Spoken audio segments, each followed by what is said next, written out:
نحمده ونصلي على رسوله الكريم اما بعد فاعوذ باللہ من الشیطان الرجیم بسم اللہ الرحمن الرحیم۔ بخاری مسلم کی حدیث ہے، حضرت عمر بن ابی سلمہ رضی اللہ عنہ فرماتے ہیں کہ حضور اقدس صلی اللہ علیہ وسلم نے مجھ سے فرمایا کہ اللہ کا نام لے کر کھاؤ، دائیں ہاتھ سے کھاؤ اور اپنے سامنے سے کھاؤ۔ اس حدیث مبارکہ میں حضور اقدس صلی اللہ علیہ وسلم نے کھانا کھانے کے 3 بنیادی اور اہم آداب کو بیان کیا ہے۔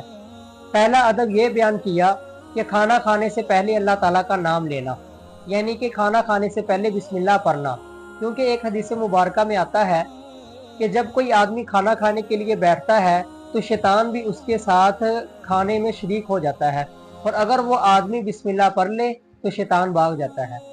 اور دوسرا ادب اس حدیث میں یہ بیان کیا گیا کہ دائیں ہاتھ سے کھائے، کیونکہ ایک حدیث مبارکہ میں آتا ہے کہ شیطان بائیں ہاتھ سے کھاتا ہے، اور جب شیطان بائیں ہاتھ سے کھاتا ہے تو وہ کھانا کھانے والے کو بھی بائیں ہاتھ سے کھانے پر آمادہ کرے گا۔ اور اس حدیث مبارکہ میں تیسرا ادب یہ بیان کیا گیا کہ اپنے سامنے سے کھائے۔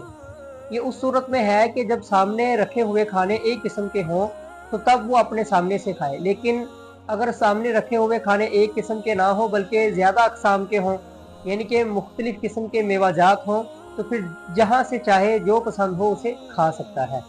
اللہ تعالیٰ جو سنا گیا اس پر عمل کرنے کی توفیق عطا فرمائے۔ وما علینا الا البلاغ۔